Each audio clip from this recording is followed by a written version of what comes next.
I had a great job. My husband had a great job. We had 401k. We had a house, a car, and a truck. And then we both got laid off.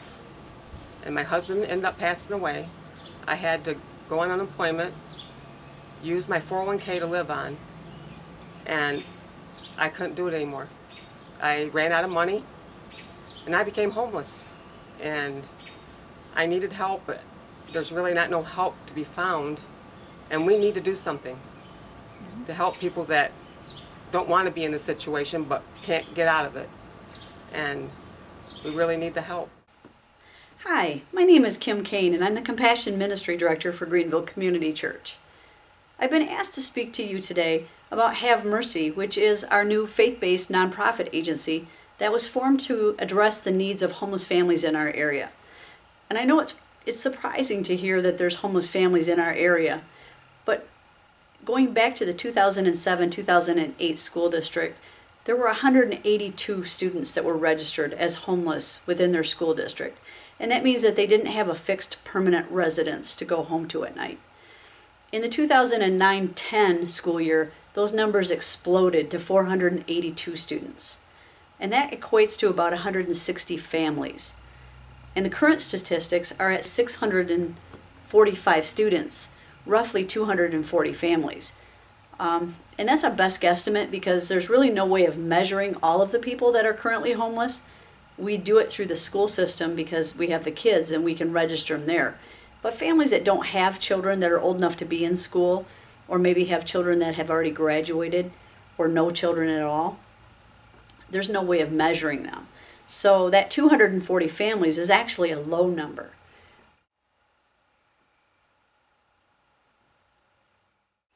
Right now, we have people that are actually camping on state land. We have people that are living in their cars and also living in the motels.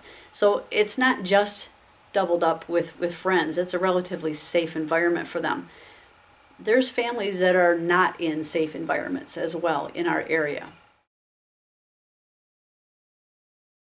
The last time I felt safe and stable and had a place to call home was probably in 2009. I was pregnant at the time and I wound up losing my job shortly after I had my son, and my family wound up homeless for 3 weeks. We met Kim. She helped us get into a motel. We stayed there for about 3 weeks when she was finally able to help us get into a trailer in Stanton. And I don't know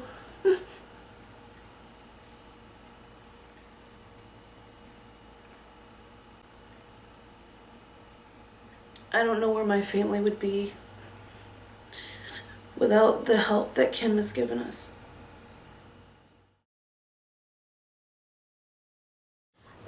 And I had all 3 of my kids.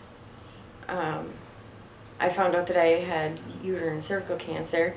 So after the divorce, I didn't have any place to go, so I was staying at my dad's house. I asked my dad to take guardianship of my kids because I didn't have anywhere to go. I didn't want anything to happen to my kids, and you know, I was just staying with friends. I was staying wherever I could stay so that I had a place to sleep until I could figure out something that I was going to do. In 2009, I had my surgery done. They did a partial hysterectomy. Shortly after my surgery, I was having problems, and I had to go have a biopsy done on my right breast because I have breast cancer in my right breast. And they said because it all runs together. So, and everything, I don't know, my whole life just kind of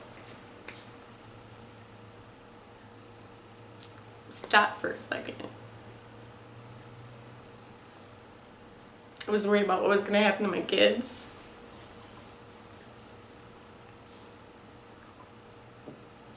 I don't know. A lot of people have helped me, that's for sure. And I called Rachel. She gave me the number for the Greenville Community Church. Tell me, you know, call them. They might be able to help you. And I called, and If it wasn't for them, I don't know where we would have stayed, you know. People say there's nobody out there to help, but if you look and you go in the right direction, there's a lot of help. There's a lot of people that will help. When you think of homelessness, what comes to mind? What do you think of? If you're like most people, you'll see somebody that is suffering from alcoholism or maybe drug abuse, a Vietnam veteran. The fastest growing segment of our society that is homeless is actually children. 42% of them are under the age of 5. It's an amazing problem that we face.